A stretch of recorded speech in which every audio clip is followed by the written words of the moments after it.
a gente tem aí uma variedade gigantesca de empresas que operam no nosso país. Praticamente em todas as regiões que fazem litoral, né, de sul até nordeste, que fazem litoral, mas também em regiões como Minas Gerais e outros estados que não possuem faixa litorânea, mas que produzem equipamentos, fornecem materiais, né, matéria-prima e principalmente mão de obra especializada. E todos os nossos estados da Federação Brasileira hoje disponibilizam mão de obra especializada para essas regiões que têm faixa litorânea, que operam, que servem de base logística, base operacional para essas empresas de petróleo e gás. Então, ou seja, esse conteúdo de hoje, ele é útil para você que é engenheiro de qualquer um dos 27 estados aqui da nossa federação, pelos motivos que eu acabei de falar aqui. Então, são muitas empresas. Tem empresas de quase que 60 nacionalidades diferentes, empresas da Europa, dos Estados Unidos, do México, da Argentina, enfim, da China, da África, empresas de tudo quanto é lugar do mundo que operam aqui dentro do nosso país e muitas vezes a gente não tem nem noção de que isso está acontecendo, que essas oportunidades estão tão próximas da gente, só que por desconhecimento a gente acaba deixando de tirar proveito disso. E é por isso que a gente está aqui compartilhando isso hoje. Eu vou abrir aqui, vocês já podem ver a minha tela. Eu vou começar pela primeira empresa aqui, que é uma empresa norte-americana, onde eu já tive a oportunidade de participar de várias operações offshore junto, né? Essa empresa é uma das maiores empresas do mundo no setor de petróleo e gás, que é a Halliburton, né, pessoal? A Halliburton é uma empresa muito grande, uma empresa que contrata muitos engenheiros, muitos técnicos, tecnólogos, profissionais de outras áreas também, né? Só que em grande parte engenheiros. Por quê? Porque devido ao grau de confiabilidade e de qualidade que essas operações exigem, muitas vezes em uma determinada operação, uma determinada atividade que poderia ser contratado um técnico para fazer, muitas das vezes se contrata um engenheiro, não diminuindo o valor do técnico. Obviamente é que isso daqui não é a intenção, até mesmo porque eu também sou técnico mecânico, eu possuo registro como técnico. Antes de me tornar engenheiro, eu atuei muitos anos como técnico, então aqui está tudo em casa, né? Eu posso falar como técnico, mas também que eu posso falar como engenheiro e como gestor, que é o papel que eu atuo hoje.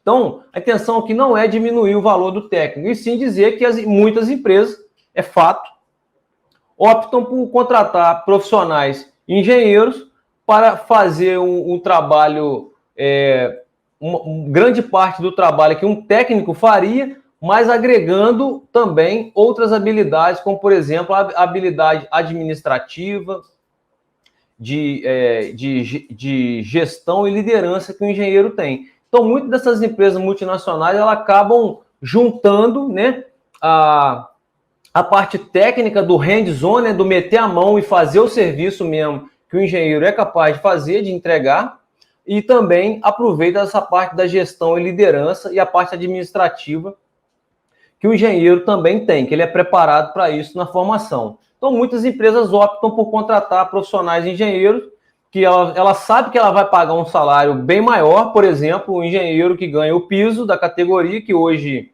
é R$ 9.400, mais os adicionais de embarque, né, que vai ficar no mínimo 50% aí, ou seja, ela sabe que ela vai pagar um salário aí em torno de 14, 15 mil para o engenheiro, fora os encargos trabalhistas, que vai fazer isso custar ainda mais para ela, mas devido à confiabilidade, qualidade e outros fatores que ela quer agregar a essa mão de obra, ela acaba optando realmente por gastar um pouco mais e contratar um engenheiro. Então, essa primeira empresa que eu trouxe para vocês aqui, que está na minha tela, é a Halliburton. Ela opera aí na perfuração, na completação de poços e vários outros serviços integrados aí dentro desse setor de petróleo e gás. É uma empresa onde eu tenho amigos que trabalham, uma empresa muito conhecida no mundo, né, conceituada, que remunera bem, que treina muito bem os seus engenheiros e que oferece muitas oportunidades também de ascensão de carreira. Então, essa primeira empresa é a Halibut. A segunda empresa que eu trouxe aqui, que também vocês podem ver na tela aí, ó, já uma apresentação muito bacana delas, é o Weatherford, né? O Weatherford também é uma empresa norte-americana que tem uma presença já também muito consistente, né? Já marcante no setor de petróleo e gás, contrata também muitos engenheiros técnicos, tecnólogos, né? Por esses motivos também que eu citei anteriormente para a Halliburton. Empresas também que oferecem aí crescimento, muito crescimento para, né, plano de ascensão de carreira, remunera bem, investe na capacitação e treinamento desses profissionais. E a Weatherford, ela participa praticamente em grande parte das operações offshore, né? Tanto na fabricação, manutenção, reparos, né? Montagem, operação, né? Instalação, operação de equipamentos, ou seja, olha o ramo como que é grande, né? Desde a fabricação, montagem, instalação, operação, manutenção, reparo, upgrade de equipamentos, não só de componentes, como, por exemplo, brocas, né? As brocas que perfuram os poços, como essa que está passando na tela aí, como tubulações que são utilizadas em todas as fases, desde a perfuração, no caso dos drill pipe, por exemplo, até a produção, que é os tubos de produção, né? Cada um com sua característica, ou seja, ela está presente também com o fornecimento de válvulas, manifolds, equipamentos de operação de determinadas fases do poço de petróleo, como, por exemplo, nitrogênio, né, injeção de nitrogênio, diesel, injeção de fluidos, ácido, ou seja, uma variedade muito grande de operação. E o que isso quer dizer? Que quando você entra no site de uma empresa e observa que ela participa de muitas fases, muitos segmentos dentro de um determinado setor, como, por exemplo, aqui do petróleo e gás, isso já tem que ficar na cabeça de quem entra para visitar, por exemplo, o site de uma empresa. Essa é uma dica importante que eu dou para as pessoas, para os engenheiros que eu troco informação no dia a dia, que eu converso. Quando eles entram no site de uma determinada empresa, o que eu falo para eles é o seguinte: olha, observa o range, né, o leque de operações que essa empresa participa. Se essa empresa participa em variados, né, uma gama extensa aí de operações, de segmentos, quanto maior esse range de participação dela, mais variado vai ser as disciplinas de engenharia que ela vai precisar, né? Operações como essa, por exemplo, de ferramentas, equipamentos de controle de poço, de perfuração, produção, completação, já dá para se imaginar que uma empresa essas duas que eu citei até aqui, a Halliburton e a Weatherford, ela precisa de engenheiro mecânico, engenheiro elétrico, engenheiro de automação, engenheiro químico, engenheiro de produção, engenheiro de petróleo e gás, engenheiro de telecomunicações, muitas vezes, engenheiro civil. Engenheiro civil no setor de petróleo e gás, realmente isso é plausível? Sim, cara. O engenheiro possível, o engenheiro civil, ele pode participar de várias, ele pode atuar em várias empresas dessas, em várias operações dessa aqui. Quer um exemplo?